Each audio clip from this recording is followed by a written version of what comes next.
Esse é um filme um pouco divisível. Muitos que cresceram com ele gostam muito e pessoas que conheciam o personagem antes não curtem tanto assim. Bom, na verdade, boa parte do público da crítica não curtiram muito esse filme. Nesse vídeo eu pretendo ser o mais imparcial possível. Eu vou até rever o filme depois de muito tempo, que vai me ajudar a ter novas impressões sobre ele. Mas eu também não vou esconder o apreço que eu tenho sobre esse filme e a importância que ele teve para a formação de alguns gostos meus.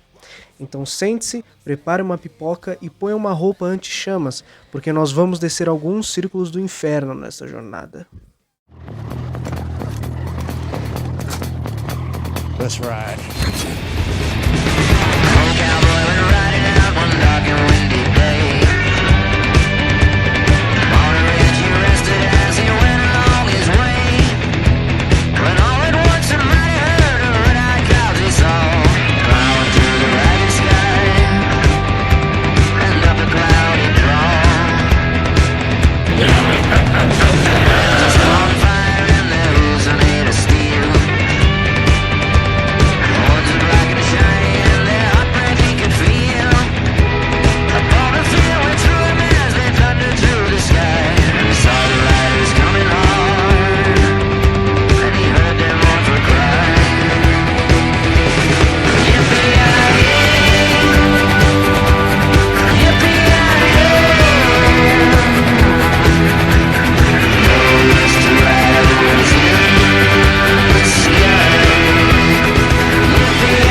Acho que o mais sensato a se fazer é começar apresentando o personagem, né?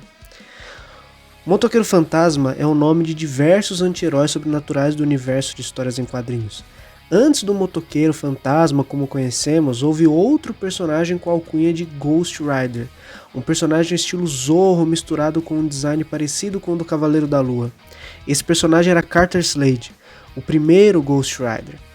Com o surgimento do que aqui no Brasil nós conhecemos como Motoqueiro Fantasma, Carter teve o nome trocado para Phantom Rider, não confundir com Phantom Ranger, né? Ele é outro personagem. E Carter era um herói pistoleiro e as histórias dele misturavam um horror com um faroeste.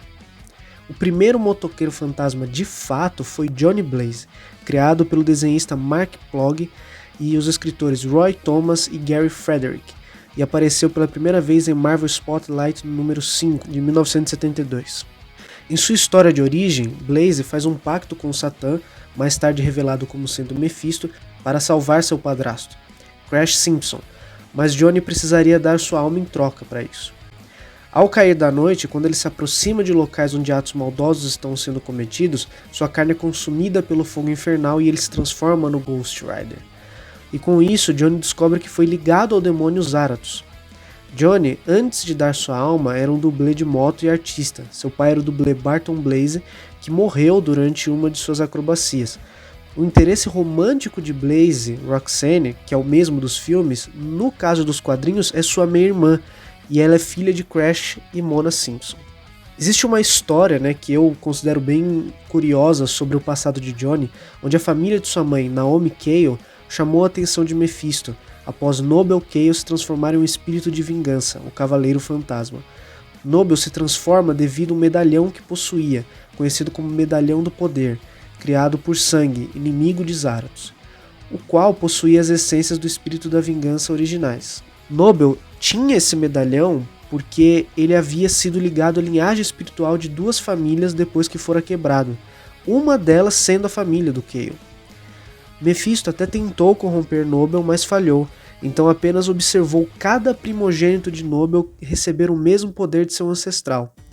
Naomi, querendo fugir do sofrimento que isso a causaria, foi embora levando os irmãos de Johnny, Barbara e Daniel.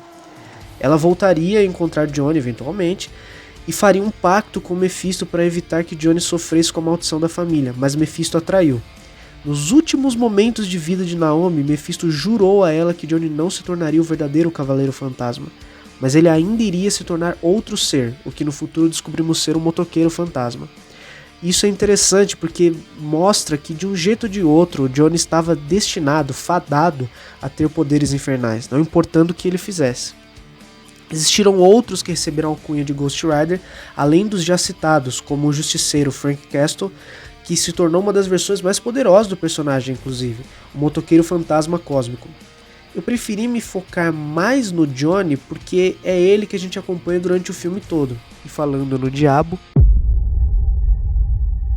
esse é um assunto um pouquinho complexo, não só por causa da pouca informação que eu achei na internet, mas porque a produção do filme foi um verdadeiro inferno. Ele começou a ser desenvolvido na década de 1990, com o diretor do filme do Justiceiro, coincidência, Jonathan Hensleigh, onde ele escreveria e dirigiria o filme. Nessa época, Johnny Depp estava interessado em interpretar o Cavaleiro Infernal. Parola! Mas, em 2002, Nicolas Cage foi escolhido para o projeto. Porém, ele o deixou após uma demora enorme para o filme sair do papel e devido a alguns conflitos de agenda durante esse meio tempo. Mas após diversos problemas, o diretor do filme Demolidor e Elektra, Mark Steven Johnson, foi escolhido para escrever o roteiro e dirigir o filme. No filme temos atores de peso como o já citado Nicolas Cage, que voltou para protagonizar a obra, Eva Mendes, Wes Bentley, que fez o antagonista de um filme que eu acho muito interessante, né, P2 Sem Saída. Eu não ia achar outra oportunidade de falar isso durante o vídeo, então eu falei agora. Sam Elliott, Donald Logue e Peter Fonda. Antes de eu começar a falar sobre o filme, eu tenho que dizer, que saudade dos menus da época dos DVDs. As opções extras, trailers, o visual criativo do menu de seleção de cena e as cenas do filme acompanhadas da trilha sonora simplesmente perfeita no menu principal dão uma sensação tão nostálgica. A trilha do filme pode até não ser uma marcha imperial de Star Wars ou o tema do Superman do Christopher Reeve, mas ela ainda assim combina muito com o Motoqueiro Fantasma, com os corais e essa coisa épica.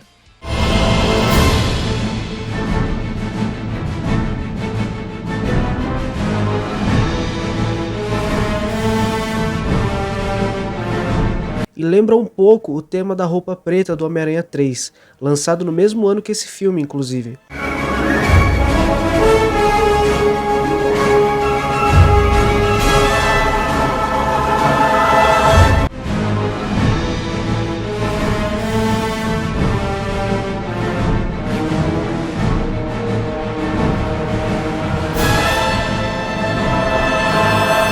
Depois de encerrar o filme e a parte do roteiro sobre ele, eu pesquisei o nome do compositor que aparecia nos créditos e descobri que ele fez a trilha de Homem-Aranha 3. Tá aí o porquê da semelhança. Além de tudo isso, temos a animação que toca antes de iniciar o filme. Eu lembro de em diversos menus diferentes que tinham essas animações antes de começar o filme, eu ficava voltando no menu só para ver essa animação várias vezes. É algo, como eu disse, simplesmente nostálgico. That's right.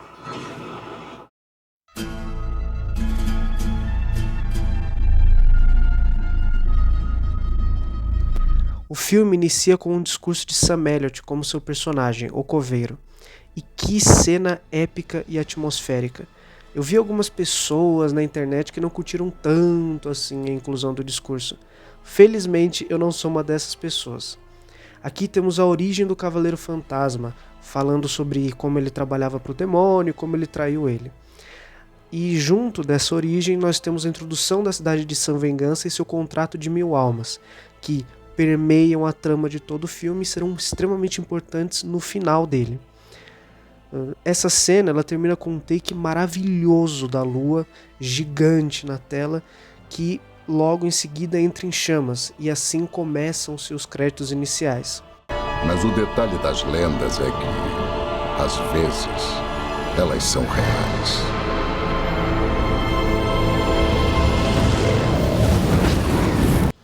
Eu só tenho uma coisinha besta pra comentar, que esses créditos me lembram as câmeras que ficam na frente do carro em jogos de corrida no geral, assim, mas é uma cena muito criativa nesse sentido, é bem rente ao asfalto e é como se a gente estivesse na visão da moto. São muito legais esses créditos iniciais.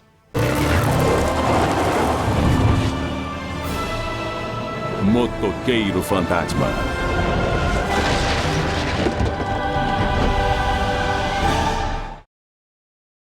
Na próxima cena, nos é apresentado o protagonista, Johnny Blaze, em sua versão jovem interpretado por Matt Long, fazendo seus shows de acrobacia de motocicleta. Tem só um adendo que eu gostaria de fazer, que é sobre a versão estendida do filme, que tem entre 14 a 17 minutos de cenas extras. Uma delas é nessa parte, onde tem a cena extra do pai do Johnny olhando para ele, e mais à frente temos cenas extras de Mephistófeles, cenas de conversa entre Johnny e seu pai, e etc. Eu vou deixar um link de um site na descrição do vídeo que fala sobre cada mudança que rola da versão normal para a versão estendida. Após uma gracinha que Johnny faz para Roxanne, jovem, interpretada por Raquel Alessi, o pai de Johnny lhe dá um sermão. Acha que ela vai querer ficar com você quando estiver numa cadeira de rodas? Hã? No filme, diferente das HQs que eu comentei anteriormente, o pai de Johnny é Barton Blaze, mas eles simplificaram a história misturando o Crash com o Barton, o que na minha opinião foi uma decisão esperta para deixar o filme um pouquinho mais fácil de entender, sem o pai morreu, mas aí o padrasto morreu também, e aí vai voltar, não sei o quê. Então acho que foi uma mudança para melhor. Depois de uma cena fofinha entre o casal do filme, Johnny descobre que seu pai está com câncer devido ao cigarro que ele tanto fuma, o que serve de motivação para Johnny na cena seguinte, onde Mephistófeles, interpretado por Peter Fonda, vai até ele no círculo onde ele e seu pai se apresentam. Eu gosto muito de como Mephistófeles é apresentado na cena. Ele traz um frio consigo e as luzes por onde passa estouram, como se não conseguissem suportar tamanha energia que ele emana. Na cena da versão estendida, ele interage com o rosto de Diabo em uma das barracas. Detalhe que eu acharia muito interessante se estivesse na versão original do filme, mas infelizmente foi só para a versão estendida.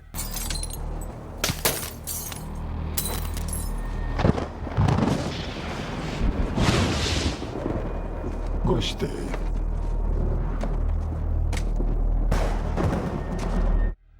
Mike Steven Johnson é conhecido por não ser um diretor tão bom assim, tendo em vista a recepção de Demolidor e Elektra.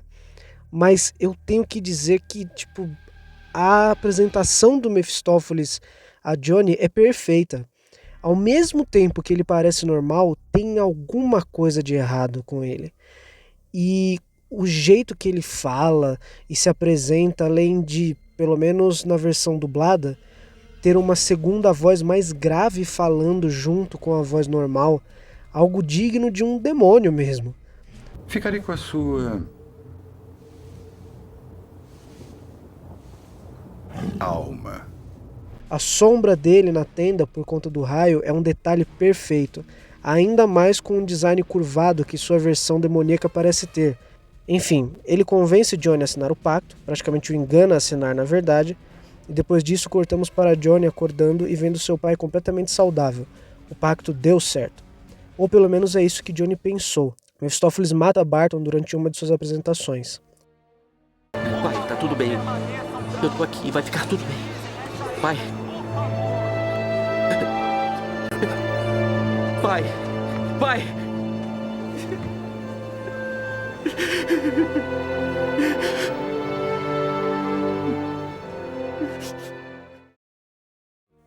Após isso, Johnny vai buscar Roxanne devido a uma promessa de fugir com ela que ele fez mais cedo no filme. Johnny, no entanto, é interrompido em uma encruzilhada por Mephistófeles, que nesse momento revela por alguns segundos seu verdadeiro rosto em um jumpscare meio barato.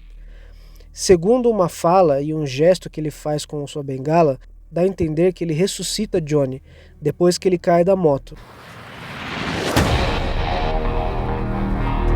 Morto, você não me serve pra nada. Eu não sei se foi essa a intenção que eles tiveram ao fazer essa cena do filme, mas se foi, é um detalhe muito interessante que eles colocaram e que mais pra frente a gente vai ver mais sobre isso. Vemos também nessa cena algo bem caricato, que o Johnny faz praticamente pelo filme inteiro, que é ficar apontando para os outros. Depois disso, Mephistófeles coloca o dedo no peito de Johnny, no que eu interpreto ser um momento em que ele insere o espírito de vingança em Johnny. E ao mesmo tempo que ele executa esse ato, ele manda um discurso muito bom, diferente de alguns outros diálogos que a gente vai ver mais pra frente no filme. Um dia, Quando eu precisar de você, eu virei. E até esse dia eu estarei observando. Esqueça seus amigos. Esqueça sua família. Esqueça o amor.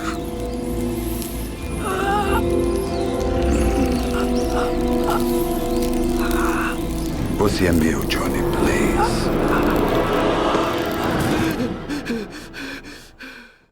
Mephistófeles então some e Johnny segue seu caminho.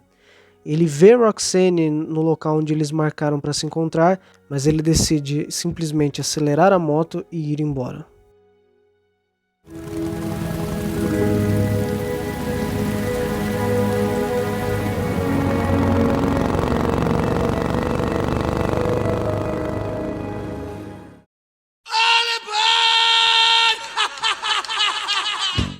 Na cena seguinte, o filme pula 21 anos para o futuro, para nos apresentar Johnny Blaze, agora adulto, interpretado por Nicolas Cage, e junto a ele vem o clássico de Ozzy Osbourne, Crazy Train. Johnny está no meio de uma de suas apresentações. Ele acelera a moto e vai com tudo pular por cima de diversos caminhões, porém, ele acaba sofrendo um acidente logo após ter visões com Mephistófeles e o pacto que ele fez. Essa cena ela acaba por estabelecer algo importante para o personagem, que é o fato de ele estar constantemente tentando se matar, devido ao pacto que ele fez com o demônio. Porém, o próprio Mephistófeles não deixa ele morrer, assim como não deixou lá na encruzilhada em 1986. Para ajudar Johnny depois do acidente, aparece Mac, interpretado por Donald Logue. Mac é um amigo de Johnny e líder de sua equipe Team Blaze, que organiza os shows de moto de Johnny. JP, fala comigo!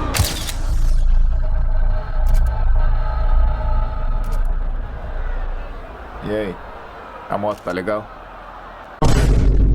Em uma conversa com Johnny no trailer de viagem da equipe, Mac demonstra sua preocupação com o amigo, que parece cada vez mais estar querendo abraçar a morte.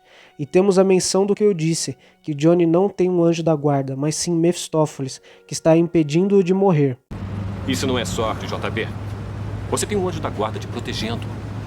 É, talvez. Talvez não seja um anjo. O trailer acaba passando por um local deserto, onde temos o primeiro vislumbre de Blackheart, o vilão do filme, interpretado por Wes Bentley, que dá um jumpscare no público enquanto uma chuva de fogo vinda de nuvens em formato de caveira cai na areia do deserto texano. Você pode até odiar esse filme, mas é inegável que ele tem cenas extremamente quadrinescas e visualmente interessantes. Blackheart vai para um pub no meio do nada, e lá vemos que sua mera presença faz a cerveja do segurança congelar inteiramente. No filme não fica claro se isso se deve à presença de seres demoníacos, visto que Mephistófeles também faz o ambiente ficar frio quando aparece pela primeira vez, ou se isso é resultado de algum tipo de poder de gelo que Blackheart possui. Enfim, ele mata o segurança, aparentemente sugando a alma dele, o que o deixa com um aspecto azul, sem olhos e seco. Por que tu se garante?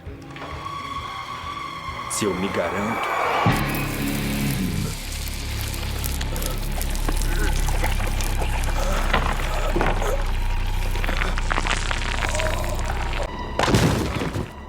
Claro. Johnny e Mac chegam no apartamento de Johnny e aqui começam a acontecer as coisas que desde que eu assisti esse filme quando era pequeno eu achava muito esquisito. Johnny tem umas atitudes estranhas, como comer jujubas de um copo de martini e ver vídeos de macacos. E até onde eu sei, isso não tem ligação nenhuma com as HQs do personagem. Parece uma excentricidade que Mark Steven Johnson quis colocar no Johnny porque sim, sem muitas explicações. E essas estranhezas, elas entram em conflito logo após Mac confrontar Johnny sobre as apresentações, pois nesse momento Johnny volta a ser um cara pessimista, fechado e esquisito que ele estava sendo até aquele ponto, tendo inclusive um diálogo muito interessante sobre alguém que fez merda ter uma segunda chance e que ele estava procurando a sua. Você entendeu? Saltar de gol a gol e agora você tá colocando carros? Cara, tá tentando provar o quê?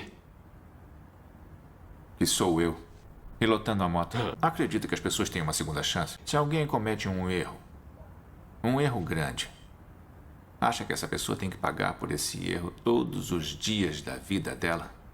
Você tá falando sobre o acidente do seu pai? Eu tô procurando um sinal. Como o quê? Como transformar uma coisa negativa em positiva. Ter uma segunda chance, sei lá.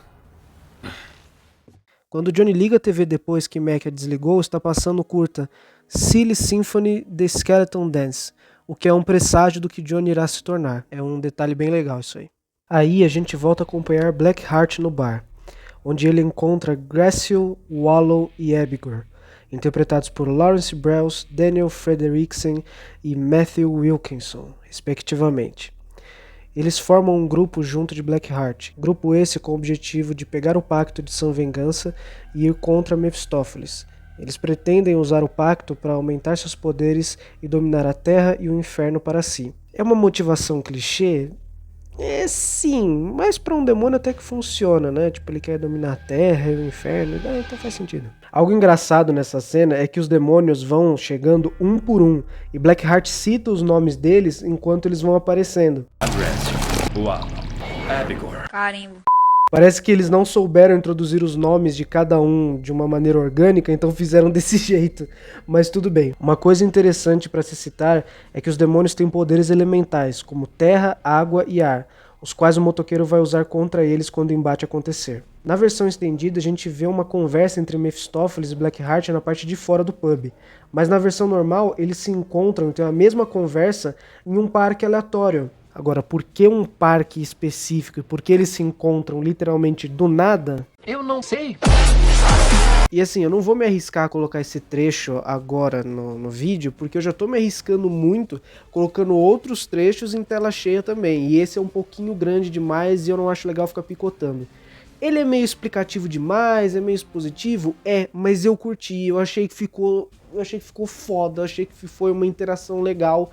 E eu achei que foi 1000 vezes melhor do que a cena do parque, que é extremamente aleatória e que tem um monte de corte nada a ver. Tipo, meu Deus, aquela cena é muito esquisita, cara. É corte pra lá, corte pra cá, corte pra não sei o que, corte pra... Meu, porra, eu curti muito mais essa cena. Então se você puder, pesquisa aí no YouTube, é facinho de achar.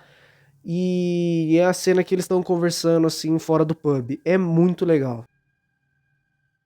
Cortamos para a apresentação do Johnny. E aqui tem uma edição legal que tem vários caras cabeludos, tatuados, gritando, com rock pesado de fundo. E aí do nada a cena corta pro Johnny no camarim dele, calmo, se olhando no espelho, enquanto tem uma música suave de fundo. O Mac aparece no camarim e tenta aconselhar Johnny sobre o show.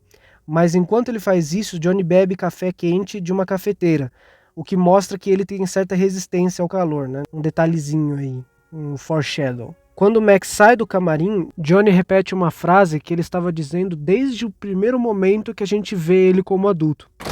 Não pode viver com medo. Nesse momento, Roxanne retorna, interpretada por Eva Mendes agora. Ela é repórter e tenta entrevistar Johnny, mas acontece uma cena bem esquisita, que eu gosto e acho estranho ao mesmo tempo. O Johnny ele não consegue dar entrevista porque ele quer saber sobre Roxanne, quase como se estivesse hipnotizado por ela. E quando ele se dispõe a responder o que Roxanne pergunta... Na maioria das vezes a imprensa noticia as quedas, os ossos quebrados, os custos desse show. Existe algum outro custo?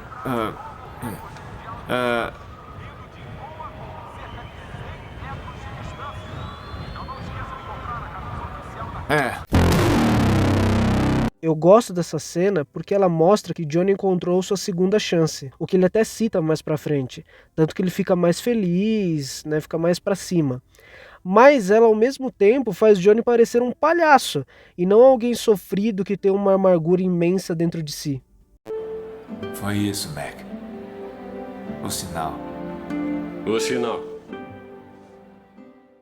Roxanne então vai embora com clara mágoa de Johnny. E o mesmo, após se preparar, salta por cima de vários helicópteros, que foram ideia de seu pai, que, alinhados, cobrem o tamanho de um campo de futebol todo. Dessa vez, ele não se lembra do pacto ou de seu pai quando salta, mas sim de Roxanne, e quando finaliza o salto, ele vai direto para a Interestadual para encontrar ela.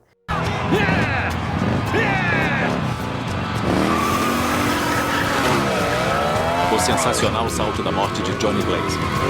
Aonde ele vai? Johnny chega perto do furgão do jornal, mas Roxanne não quer que Stuart, o cameraman de Roxy, pare. Johnny faz algumas acrobacias para brincar com Roxanne e convencê-la a parar, mas quando nem Stuart aceita parar, ele avança e deixa a moto na frente do furgão para forçá-la a frear. Johnny convence Roxy a ir a um encontro com ele, às 8 horas, mas eu acho que ele só vai estar um pouquinho ocupado nesse horário. Aqui a gente vê a cena que eu citei lá atrás do parque, que eu acho ela meio esquisita, né? Nela a gente tem o Blackheart, ele tá, como eu disse, num parque esquisito, e lá ele encontra o pai dele, Mephistófeles, que diz que o pacto de Sanvengança é dele e que seu cavaleiro vai impedir Blackheart. Depois disso, vemos Johnny se preparando para o encontro com Roxane, até que suas mãos se esquentam e ficam vermelhas. Ele também escuta alguém o chamando e percebe que sua moto, uma Harley Davidson Chopper 2004, que está toda suja e vazando óleo, sumiu. Ele sai do apartamento e descobre que na frente de onde ele mora, sua moto se encontra parada, novinha em folha, sendo que antes ela estava completamente suja. Esse foi um dos gostos que esse filme me fez adquirir, foram motos, né? Especialmente da marca que é essa do filme, uma Harley. Elas são maravilhosas, são peças de arte, bem diferentes dessas porcarias aí que você vê na rua, andando você encontra umas 1000. Pena que o precinho das Harleys é só um pouquinho, só um tequinho caro, só um pouquinho, nada demais. Johnny também encontra Mephistófeles e, novamente, aponta para ele. Nesse momento, Mephistófeles revela para ele que o mantinha vivo, confirmando, talvez de maneira explícita demais, que ele era seu anjo da guarda. Johnny tenta sair com sua moto, mas Mephistófeles o prende nela, e com um simples gesto, ele comanda para que a moto acelere. E Johnny vai tão rápido que as rodas pegam fogo, e as coisas à sua volta explodem ou derretem. Essa velocidade faz com que a placa da moto caia também. Algo que eu preciso destacar é a cena em que o Mephisto imita a multidão, e seu rosto se transforma brevemente em sua forma original. É uma coisa arrepiante e crava o fato de que Mephisto é o melhor personagem do filme todo, sem discussão nenhuma. Esse cara é o melhor personagem do filme. Eu sou seu maior fã. Os cartazes, os videogames, a multidão gritando, cantando. Johnny, Johnny.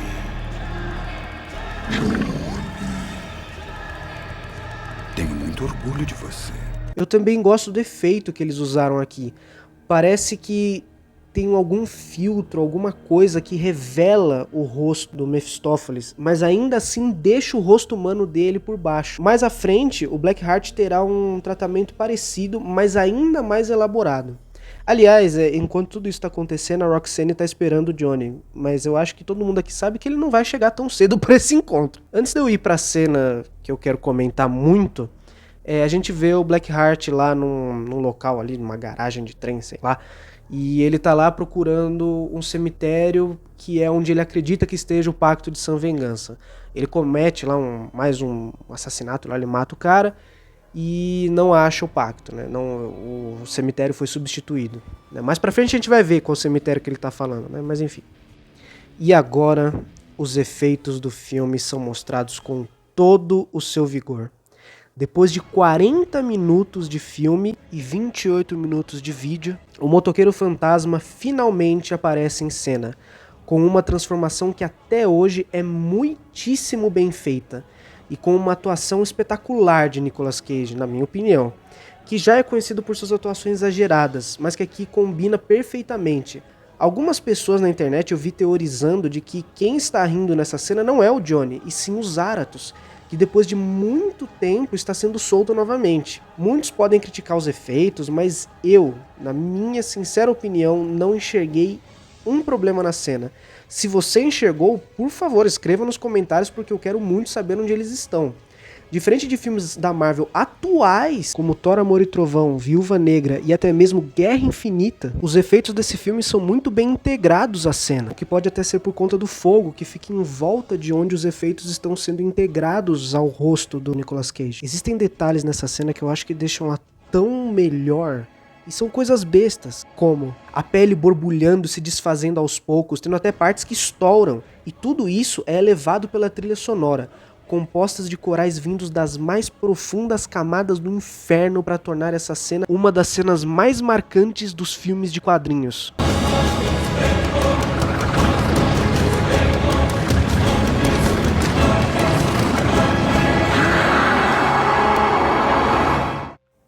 o motoqueiro encontra Blackheart que, depois de uma atuação bem vilão do mal clássico, ele lança Abigail para cima do motoqueiro, que aparenta morrer, mas na verdade só aproveita a oportunidade para pegar sua tão famosa corrente, que, curiosidade, né, surgiu apenas no segundo Motoqueiro Fantasma, para minha surpresa inclusive, né? Eu só fui descobrir isso enquanto eu estava pesquisando para esse vídeo. A corrente do Motoqueiro Fantasma só apareceu no segundo Motoqueiro Fantasma criado. O motoqueiro sofre com uma armadilha e é atropelado por Graciel, que logo depois recebe o troco, mas não sem antes recebermos uma fala extremamente foda por parte do Motoqueiro Fantasma. Tenha piedade. Acabou a piedade. O estranho dessa cena é o fato de que nenhum dos outros demônios vai ajudar Graciel. Eles apenas ficam lá, parados, e depois somem quando ele pede ajuda. E assim, o Motoqueiro Fantasma transforma Graciel em pedra, ou vidro, sei lá, com sua corrente em chamas. Logo após isso, ele chama sua moto como se fosse um cavalo e toca nela, a transformando em sua clássica moto infernal, traduzida magistralmente dos quadrinhos para as telas, e com detalhes adicionais como correntes para segurar a roda da frente, algo parecido com uma espinha dorsal em cima da roda de trás e 2 mãos de esqueleto segurando o tanque de gasolina. De repente, o motoqueiro para em uma estrada onde uma mulher está sendo assaltada. Ele a manda ir embora e aplica o olhar da penitência, seu poder mais famoso e eficaz. Isso quando a Marvel não transforma o poder em simples visões ou cria regras idiotas que praticamente inutilizam o poder. No ladrão. Destaque para o discurso extremamente marcante que o motoqueiro fala antes de aplicar o olhar. Sua alma está manchada de sangue inocente. Sofra com eles. Nós temos visões distorcidas dos crimes do ladrão em meio ao fogo infernal. E quando a cena volta para o mundo real, o ladrão está com os olhos carbonizados. E assim ele cai no chão, sendo apenas uma casca sem alma. Na minha opinião, esse foi o melhor jeito possível para eles representarem o olhar da penitência no filme. Nota 1000 de 10. O motoqueiro se dirige a um cemitério, até o momento sem um motivo aparente, mas o sol aparece no horizonte e ele se destransforma. Outra cena muito boa de efeitos especiais, onde o fogo vai se apagando e a pele de Johnny parece regenerar. Dá até para ver os resquícios de carne queimada em seu rosto durante a cena. Com muita dor, ele se arrasta alguns centímetros para a frente do túmulo de seu pai e é recebido pelo coveiro, e logo após isso, ele desmaia.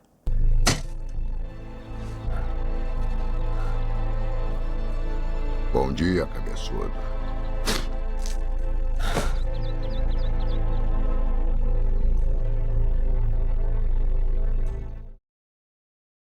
Johnny acorda em um local que parece uma igreja.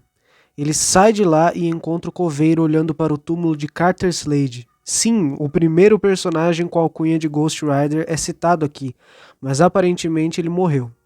O coveiro responde algumas perguntas de Johnny e diz para ele que tudo o que aconteceu foi real, e que agora ele é um motoqueiro fantasma e tem que aceitar isso. Ele diz a Johnny que precisa confiar nele se quiser sobreviver até a noite, e que esse dia era esperado desde que Johnny fizera o pacto. Essa última frase convence Johnny a aceitar a ajuda dele. Eu gosto muito dessa aura de mistério que o personagem tem. No começo, parece que ele sabe de tudo isso porque é simplesmente um religioso, mas como eu disse, no começo. Em seguida, vemos Roxanne cobrindo os assassinatos que aconteceram nos pátios dos trens na noite anterior. O Capitão Doolan percebe evidências de mãos esqueléticas em um dos trens e manda Roxanne se mandar para ele poder continuar sua investigação. Quando voltamos para Johnny, temos outro exemplo da comédia estranha do filme. Eu vi em um making-off que a intenção do diretor era realmente ter cenas de comédia para quebrar a tensão. I never try to think about it as light or dark. I just try to think about the best story to tell. And for me, the subject matter is inherently dark. You know, selling your soul to the devil, and the transformation process, and what the Ghost Rider looks like is all really heavy stuff. But it's also funny to me. So I see a lot of humor coming out of it naturally to balance the darkness. And you need both. I think the best horror movies have a lot of comedy in them. You know, and the best thrillers as well. You need that release, you know, from all the tension. Mas, sinceramente, elas não combinam com o Johnny, um personagem que demonstra ser sofrido, mas age como um palhaço em algumas cenas, como nessa, onde o coveiro pede para ele esterilizar a agulha de sutura e ele tenta usar seu poder nela, e o coveiro responde com Água fervendo. É algo muito deslocado, um humor de constrangimento digno de um filme do Ben Stiller ou do Adam Sandler, só que ele tá entuchado goela abaixo desse filme, que sinceramente não precisava disso. Tudo bem ter humor, mas o filme precisa saber quando fazer isso, e ele decide fazer justo no momento que pra mim é o mais inapropriado. O coveiro também explica o que Johnny é quando se transforma, que é basicamente um caçador de recompensas do demônio. Ele também explica como a cidade de San Vengança foi acometida pelo mal.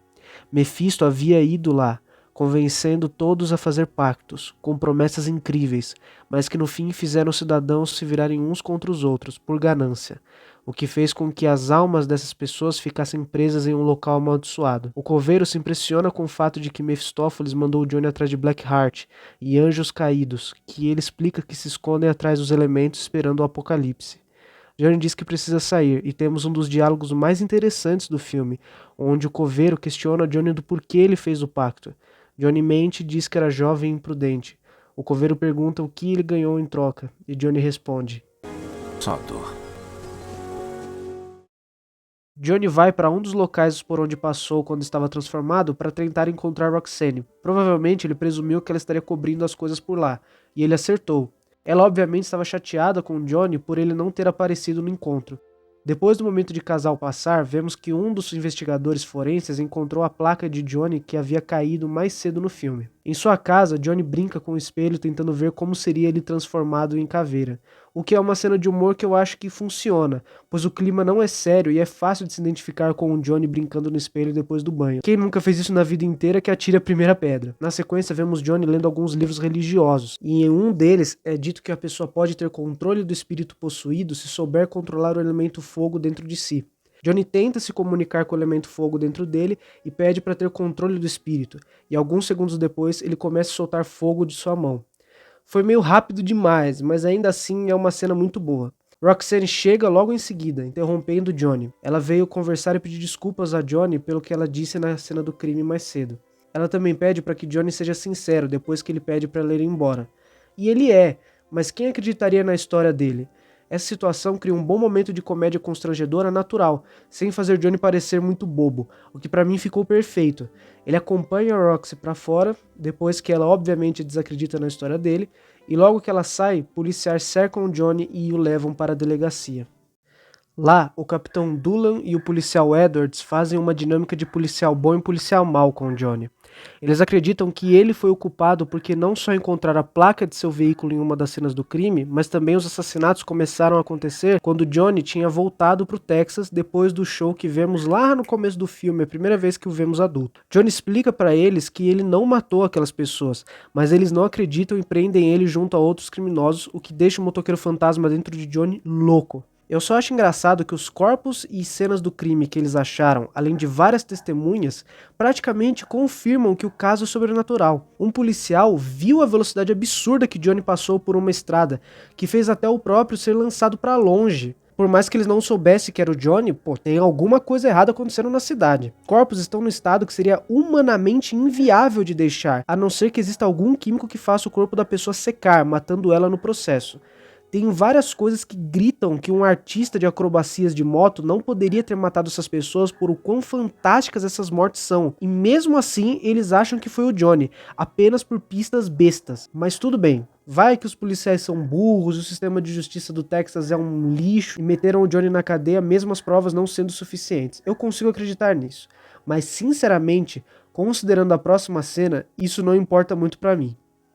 Como eu disse, Johnny é enfiado em uma cela cheia de criminosos que o reconhecem e vão pra cima dele. Aparentemente eles não gostam de pessoas bem-sucedidas ou estavam querendo bater em alguém e Johnny veio como um presente divino pra eles. As reações do Nicolas Cage são fodas.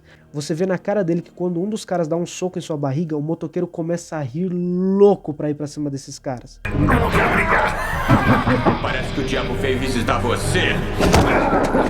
E você também percebe o quanto que esses caras estão fudidos com F maiúsculo. Johnny se transforma e foge, mas não sem antes roubar uma jaqueta e luvas dos prisioneiros, que fecham o visual clássico dos quadrinhos perfeitamente. Acho que pra época é o visual do super-herói mais fiel aos quadrinhos. Tudo tá ali. As chamas altas, a caveira com cara de raiva, as luvas e jaqueta com espinhos, a moto com uma caveira na frente toda modificada.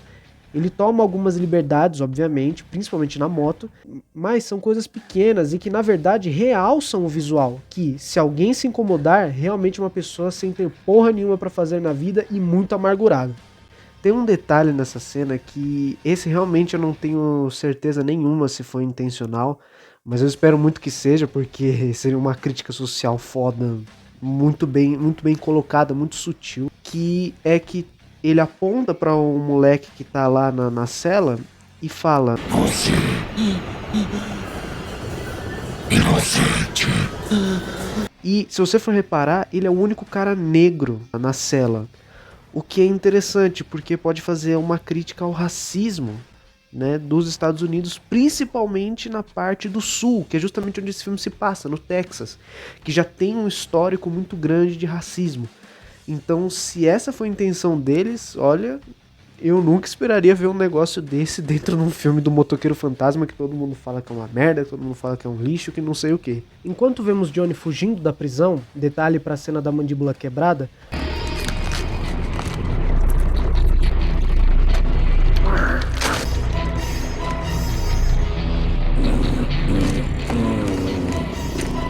Belo dia, senhores. Eu me caguei. acompanhamos Blackheart em uma igreja, conversando com um padre, querendo saber sobre o pacto de Sam Vingança, e quando ele não dá essa informação... É aquele velho ditado. Cada um dá um passo conforme a perna. Seu passo foi além da perna. Após algumas cenas do motoqueiro fugindo da polícia, detalhe para quando ele dá o dedo do meio para os policiais e para a cara que o Capitão Doolan faz, vemos que Blackheart manda Abigail ir lutar contra o motoqueiro, assim se iniciando outra perseguição. Policiais atrás do motoqueiro e motoqueiro atrás de Abigail. O demônio foge para cima de um prédio e o motoqueiro segue, e nisso Roxanne vê ele de seu apartamento, descobrindo que Johnny estava dizendo a verdade. Em todos estes anos nessa indústria vital, esta é a primeira vez que isso me acontece. Quando o motoqueiro chega no topo do prédio, um helicóptero aparece. Ele o laça soltando um... e o joga longe. Como esse negócio conseguiu estabilizar depois disso, eu não faço ideia. Talvez seja possível, mas se fosse na vida real, eu acredito que algo mais ou menos assim teria acontecido.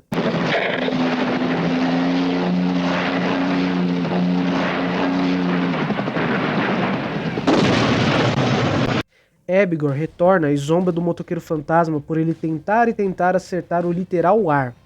Mas o motoqueiro incendeia sua corrente e simplesmente cria um furacão de fogo infernal em volta de Abigail, que morre devido ao ar quente que isso gera, presumo eu, né?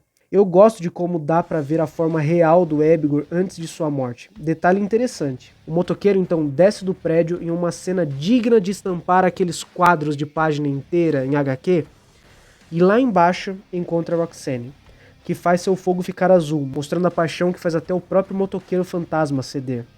Curiosidade inútil, fogo azul geralmente é mais quente, o que é uma boa maneira de representar a paixão de Johnny por Roxanne, né? Geralmente paixão é relacionado com algo quente, então...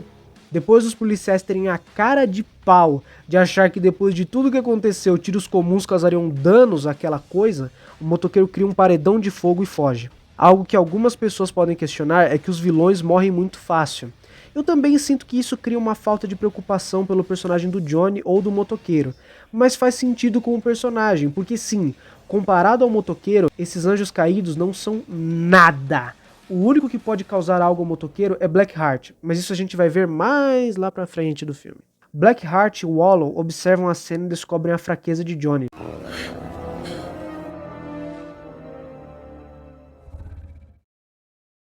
Johnny retorna para o coveiro e pergunta sobre o porquê de tudo aquilo estar acontecendo. Por que ele tem que ir atrás de Blackheart? E o coveiro responde. Ele conta a história de Carter Slade, que ele era um guarda do Velho Oeste que se tornou ganancioso. Presumo eu que tenha roubado algum lugar e fora preso por essa cobiça. Enquanto espera a sentença de morte, Mephisto vai até ele e lhe oferece liberdade em troca de sua alma. Slade sofre o mesmo destino de Johnny, que é se transformar no Cavaleiro Fantasma e obedecer às ordens de Mephisto. Com isso em mente, ele é enviado para recolher as almas de Sam Vingança.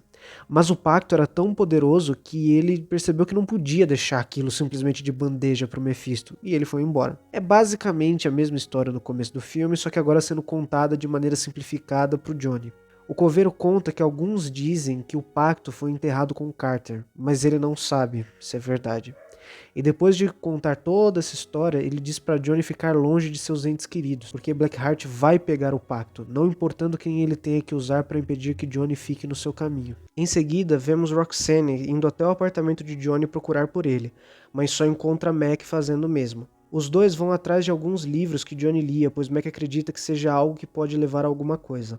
Johnny, na procura de Roxy, encontra o cameraman dela e pergunta para ele onde que ela está. Ele diz que ela o está procurando e Johnny vai direto para seu apartamento. Enquanto Roxy lia os livros, Mac é morto por Blackheart, que lança uma frase que eu curti bastante. É algo bem poético. Tem o coração dele.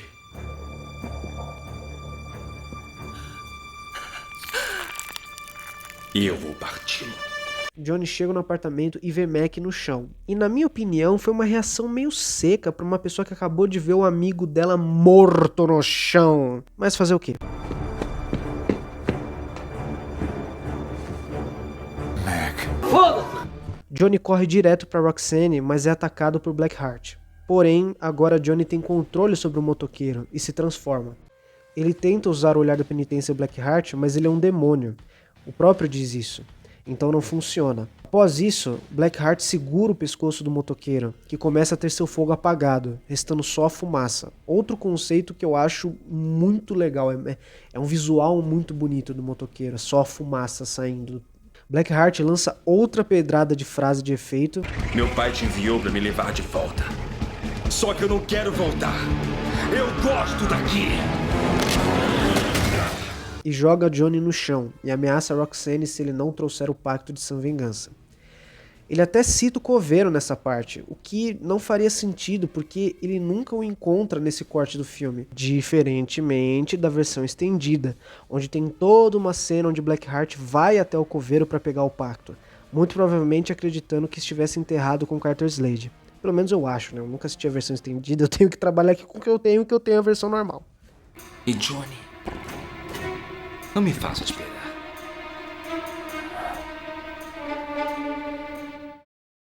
Johnny volta pro cemitério e fala sobre o que aconteceu pro coveiro. Johnny fala que vai escavar o cemitério inteiro para achar o pacto, mas o coveiro para, quebra sua pá e tira o contrato de dentro de seu cabo oco. E o coveiro pergunta para Johnny como podia confiar a ele o pacto. O que Johnny responde com... Ele pode ter a minha alma, mas não tem o meu espírito. Por mais que alma e espírito sejam praticamente a mesma coisa, eu entendi o que ele quis dizer.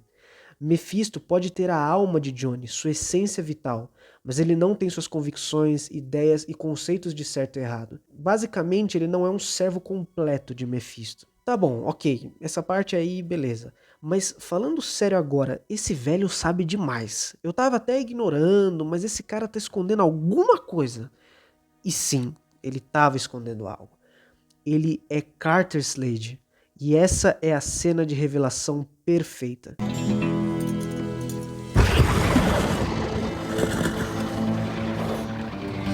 Carter Slade. Consegue me acompanhar? Depois de uma frase de efeito, os dois correm juntos no deserto texano, rumo a Sã Vingança. E não é à toa que esta é a cena mais lembrada do filme. Ela é animal.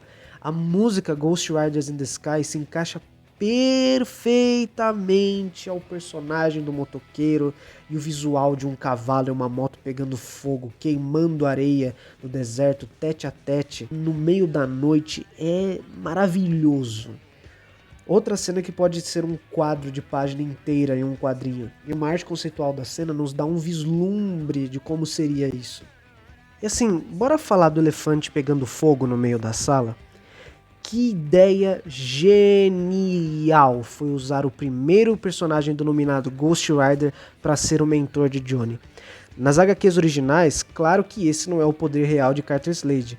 Lá a história é completamente diferente, mas eu acho que essa é uma mudança muito bem-vinda que o filme fez. Infelizmente, meus elogios ao personagem nessa parte terminam aqui. Não me entendam mal, ele, junto com o Mephisto, é um dos melhores personagens do filme e tem uma das melhores cenas do filme inteiro. Mas, depois dessa cena foda, o que a gente tem? Uma cena de luta entre Blackheart e os dois Ghost Riders pelo Pacto de São Vingança, com o amanhecer chegando e Carter se destransformando, e Blackheart aproveitando a oportunidade para matá-lo, causando uma distração para Johnny e dando tempo para que Blackheart pudesse ler o contrato e receber seu poder? Não. Ele simplesmente vira as costas e vai embora. O orçamento devia estar acabando, não é possível. E eu acho que tava mesmo, né? Até onde eu sei, o diretor teve que desembolsar da própria grana, por conta que o filme extrapolou o cachê. O orçamento original do filme era de 65 milhões de dólares, mas com a chegada de Nicolas Cage no projeto, isso mudou. Além de cobrar uma taxa extra para viver o protagonista, Cage exigiu que o visual do motoqueiro fantasma fosse o mais realista possível. Para você ter uma ideia, o orçamento subiu para aproximadamente 110 milhões de dólares. O valor foi tão alto que o diretor teve que tirar dinheiro do próprio bolso para realizar a cena dos helicópteros. Se foi por essa razão ou não, não sei. O que eu sei é que, infelizmente, uma cena final que poderia ser épica foi apenas algo comum. Bom, não me entendam mal, mas comum.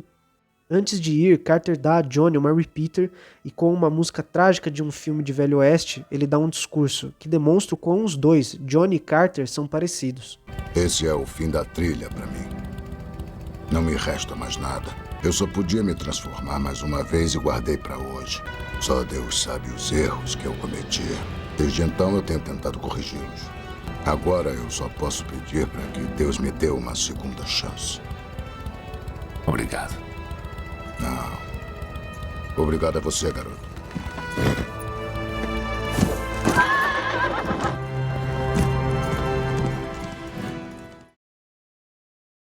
Johnny passa por um pequeno pântano onde é parado por Wallow, em uma cena razoavelmente tensa.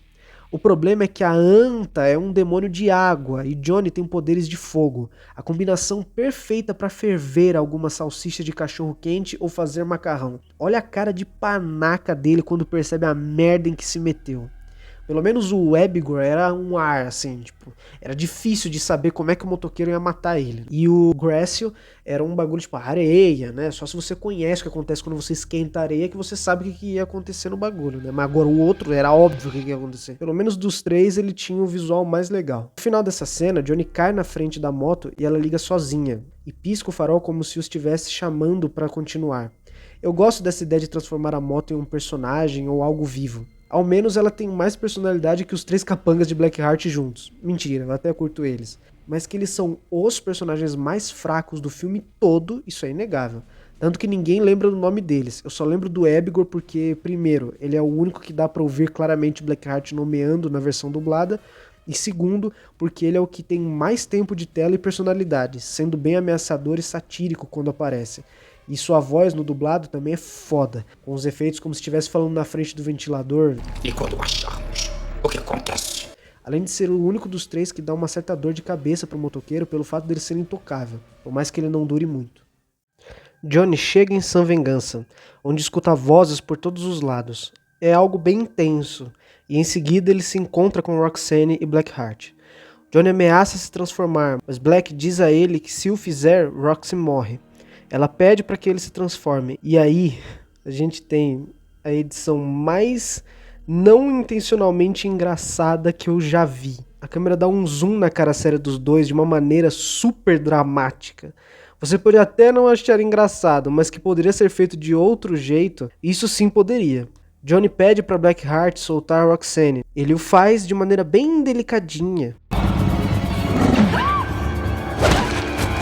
E Johnny entrega o contrato para ele, mas o trai e se transforma, batendo em Blackheart, o que faz com que o contrato seja jogado para longe. Blackheart revida e demonstra que é bem mais forte que o motoqueiro, o que combina com os quadrinhos, onde o próprio já nocauteou o motoqueiro fantasma apenas na porrada, por mais que sim, o motoqueiro já tenha se provado mais forte algumas vezes.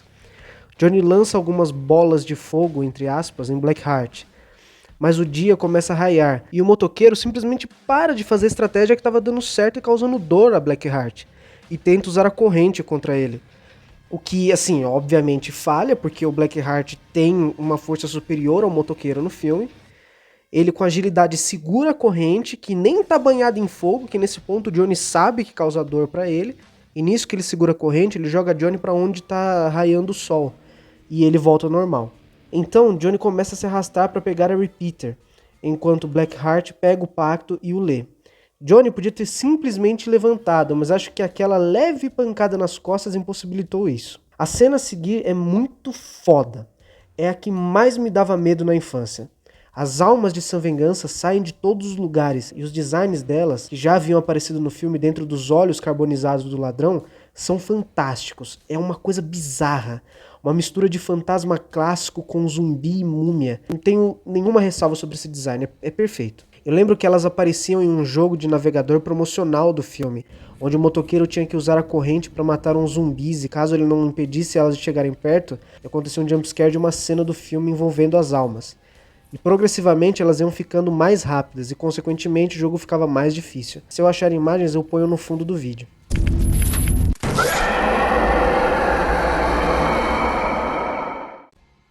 Enfim, as almas saem de todos os lugares de Sam Vengança, como eu disse, e entram grotescamente na boca de Blackheart.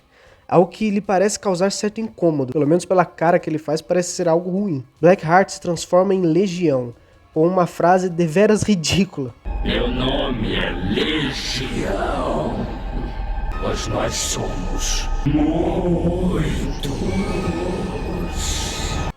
Muitos podem achar os efeitos dessa cena os piores do filme, mas eu discordo. E juro por tudo que é mais sagrado que não é por nostalgia. Eu só acho que os efeitos são legais, sabe? Realmente eu não enxergo nada demais. As almas eu acho mais esquisitinhas do que o Legião. Inclusive, muitos reclamam com certa razão que os demônios do filme parecem uma boy band emo. O que eu não posso negar, eles parecem mesmo. Mas eu prefiro isso ao que acontece no filme do Spawn, onde mostram a verdadeira forma dos demônios e, meu Deus do céu, aquilo ali sim é um efeito péssimo. Como eles são humanos, eles não gastaram tanto assim com os efeitos deles e puderam colocar tudo no motoqueiro. E assim não deixando o filme datado, né? Como o filme do Spawn, que tem muito efeito elaborado e ficou datado pra cacete. Eu estou citando isso porque esse visual do Legião é uma leve homenagem ao visual do Blackheart nas HQs, se você reparar bem. Os olhos vermelhos, protuberâncias na testa que podem fazer referência aos cabelos bizarros do personagem nos quadrinhos e o tom de pele mais escuro, que lembra o tom de pele do demônio nas HQs. E para minha pessoa, esse efeito de vapor e fumaça que parece que revela o rosto demoníaco do personagem, ao mesmo tempo que mantém sua aparência original por trás de tudo, é outro visual foda do filme. Lembra da cena do Mephisto lá atrás? É a mesma ideia. Roxanne vai até Johnny e pede para eles irem embora, mas Johnny percebe que só ele pode impedir o Blackheart. E em um clássico momento de citação de título de filme, eu sou o motoqueiro fantasma. Ele se recompõe e atira diversas vezes em Legião, que não é afetado em nenhum momento, e o joga para dentro da igreja da Cidade Fantasma, um local poético para uma batalha final do filme. Legião tenta matar Johnny, mas Roxanne aparece com a Repeater e senta o tiro no filho da puta. Vemos o poder de regeneração de Legião junto com a revelação de que a arma está sem munição. Johnny pede para Roxanne jogar a Repeater, e quando ele pega a arma, ele estica o braço para o escuro, o que transforma a arma em uma Repeater do inferno, e dá um tiro inflamável comparável a um canhão, bem no peito de Legião, que explode, onde as almas se rastejam pelas paredes para reformar o corpo de Legião, de uma maneira gosmenta e muito nojenta. Dá pra ver a espinha subindo e se formando devagar até a cabeça. Isso faz Johnny perceber que agora Blackheart é vulnerável, pois ele não tem apenas uma alma para queimar, mas milhares delas, e o motoqueiro faz questão de jogar isso na cara de Legião, que percebe a merda que fez. Qual é a sensação de ter todo o mal dentro de você? Todo esse poder? Todas as almas, milhares de almas queimando nos meus olhos.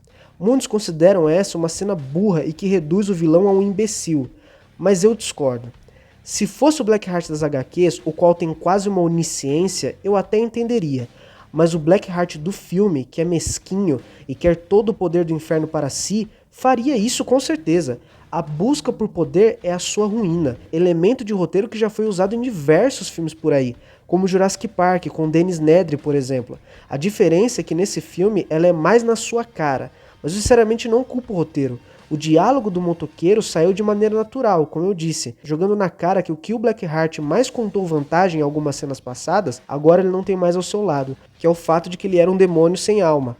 Eu acho que a culpa dessa sensação de um vilão burro vem mais do fato de ser algo gritante, praticamente. Porque, tipo, antes do Blackheart ler o pacto, ele era quase imbatível. Bom, pelo menos do jeito idiota que o motoqueiro estava tentando enfrentar ele. Mas agora, com todo esse poder, o que ele faz é só se regenerar, jogar os outros de um lado para o outro e morrer por ganância e busca por poder. Sim, isso são problemas de roteiro, mas não pelo conceito, mas pela falta de tempo para desenvolver essa nova versão do personagem, já que o filme está prestes a acabar. Tudo isso é apenas a minha opinião. Sinta-se livre para discordar e debater com respeito nos comentários. Mephisto aparece lá para pegar a maldição de Johnny, mas ele recusa, dizendo: não, vou ficar com essa maldição. Eu vou usá-la contra você. Quando o sangue inocente for derramado, será o sangue do meu pai. E você vai me ver lá. O espírito da vingança, combatendo fogo com fogo. Eu farei você pagar por isso. Não pode viver com medo. Assim, não é o pior discurso do mundo, mas tá longe de ser o melhor. Tem um tom de algo extremamente pastelão e exageradamente heróico, muito esfregado na cara do espectador. A única parte que eu curti foi o final, que é algo que ele repete pra si mesmo o filme todo por conta do que Mephisto fez a ele.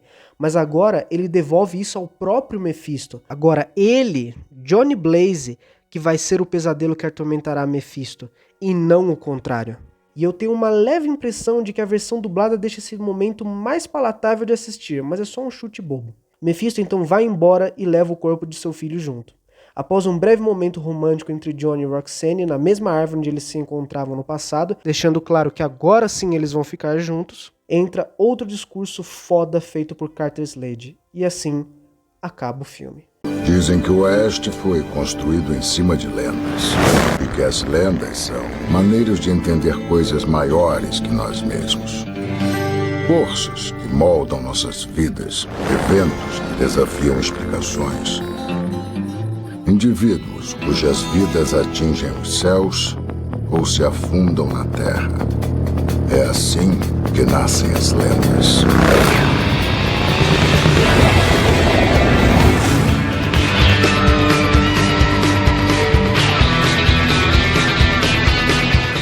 Como o título desse vídeo diz, esse filme é muito divertido, mas ele é esquisito. Todas as cenas do motoqueiro são fenomenais, épicas e, como eu disse, divertidas. Os diálogos são muito melhores do que eu me lembrava em algumas cenas, o que pode ser devido à dublagem, e eu não posso muito julgar as atuações, inclusive, porque eu vi dublado, né? Então é um ponto que eu não posso falar sobre. E, sinceramente, o filme não caiu quase em nada no meu conceito do que ele era antes. Porém, sim, o filme tem muitos erros, principalmente perto do final. Mas, na minha opinião, eles não atrapalham em nada o filme, ele ainda é muito legal. O Johnny é um bom protagonista, por mais que ele seja meio seco em algumas cenas. Sem muita expressão, mas acho que talvez essa fosse a ideia mesmo. Um cara completamente quebrado mentalmente, o qual a única coisa que ele faz é existir, esperando o inevitável dia que seu passado iria lhe buscar. Mas sem dúvida, os melhores personagens do filme são Mephisto, ou Mephistófeles, como eles chamam no filme, e Carter Slade. Mais um destaque a mais pro Mephisto. Ele tem uma imponência absurda, as cenas dele não tem comédia, são tensas, sérias e os diálogos dele são impecáveis. O mesmo pode-se dizer de Carter, uma pena que ele foi subutilizado no final do filme. Agora falando mais da minha experiência pessoal com esse filme, eu lembro da primeira vez que eu assisti ele junto com meu pai. Eu tava com muito medo do filme. Antes desse dia eu tinha tentado assistir sozinho, mas o menu já tava me deixando assustado, então eu assisti com meu pai mesmo. E foi por causa desse filme que eu não só comecei a gostar do personagem, tanto que ele é a foto de perfil do meu canal, inclusive essa arte é maravilhosa, dá uma olhada. É baseada no que acontece no segundo filme, que inclusive já vamos falar dele mais pro final. Como eu também comecei a achar o tema de demônios e anjos, céu e inferno, um dos temas mais interessantes para se abordar em mídias. Esses conceitos são tão fodas que dá para fazer diversas histórias em cima disso, como eu mesmo fiz inclusive. O livro que eu tô fazendo não tá pronto, eu preciso dar uma mexida nele, mas sim, eu fiz um livro que tem todo esse tema de céu e inferno, pacto com demônios, tudo isso inspirado no conceito que esse filme me apresentou. Não só isso, e o gosto por motos que esse filme me deu, além do meu gosto por rock e metal, por conta desse filme, eu me interessei pela minha segunda franquia de jogos favorita, Doom.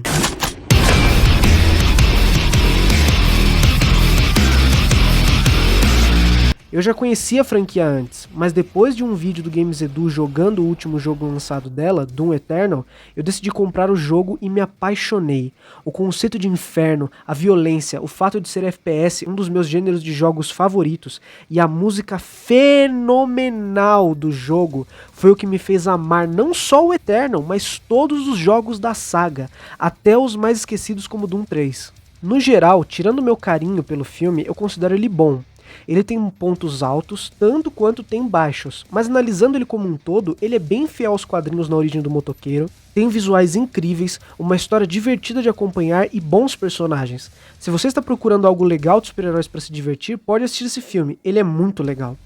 Eu fiz esse vídeo não só para homenagear o filme que eu curto, mas também por essa questão que tem hoje em dia, que tudo é muito 8 ou 80. Ou é maravilhoso ou é um lixo.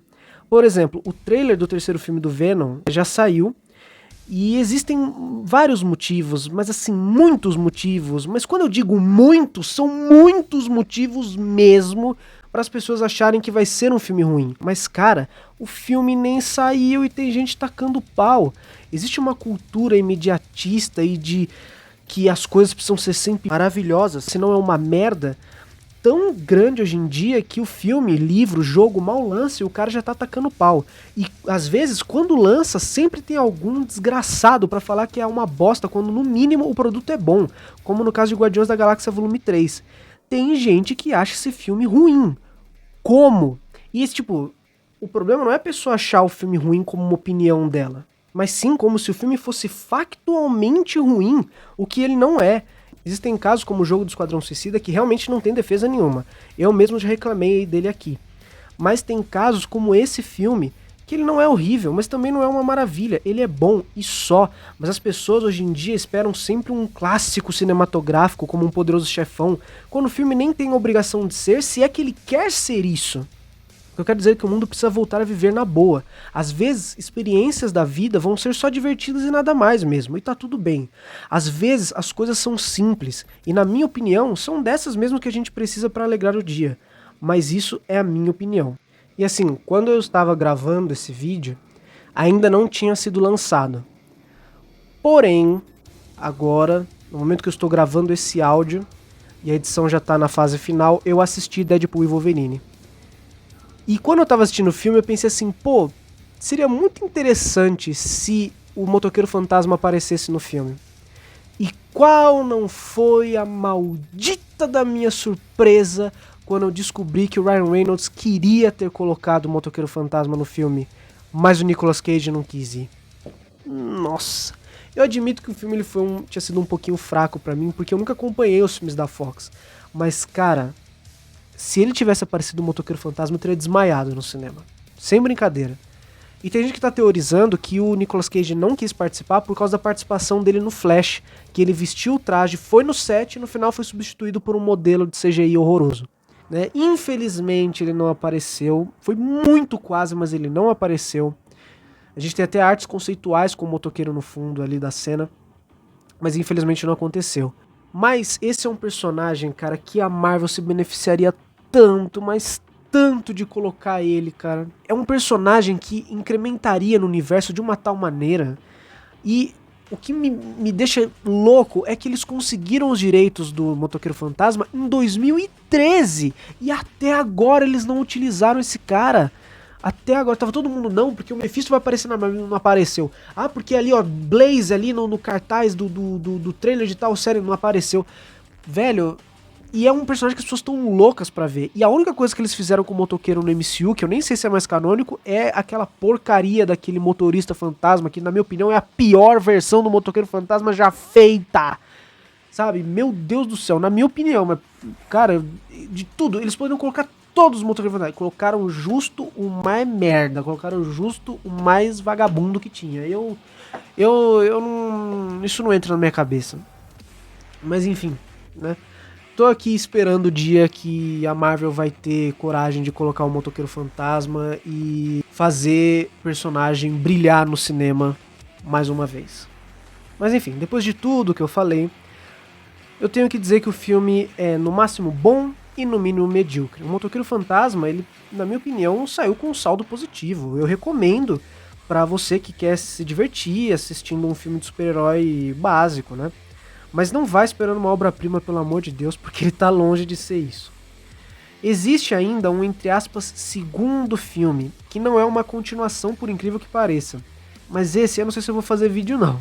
Porque não só eu não tenho um carinho tão grande por aquele filme, além dele ser bem ruinzinho até, na minha opinião, mas também porque esse vídeo aqui me deu um trabalho enorme. Pra você ter noção, o vídeo, a edição travou no meio e eu tive que voltar e fazer tudo do começo. Pra você ter noção de quão difícil foi fazer esse vídeo. Se por algum acaso eu for falar dele, o que acho que vai demorar bastante, eu vou fazer um vídeo bem mais simples que esse, né? Então não espere um vídeo do tamanho que tá esse aqui, porque não vai ser. Enfim, esse foi o vídeo. Sinta-se livre para comentar, tal, compartilha, dá like, porque é um vídeo que me deu um trabalho desgraçado, como eu disse, então eu queria que chegassem nas pessoas, em várias pessoas, assim. Se você puder me dar esse apoio, agradeceria muito. E é isso. Falou. Tchau.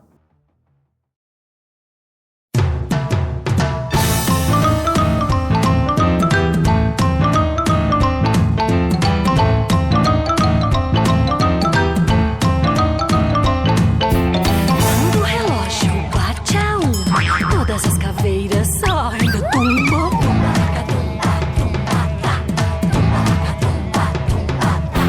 Quando o relógio bate as duas, todas as caveiras pintam as unhas.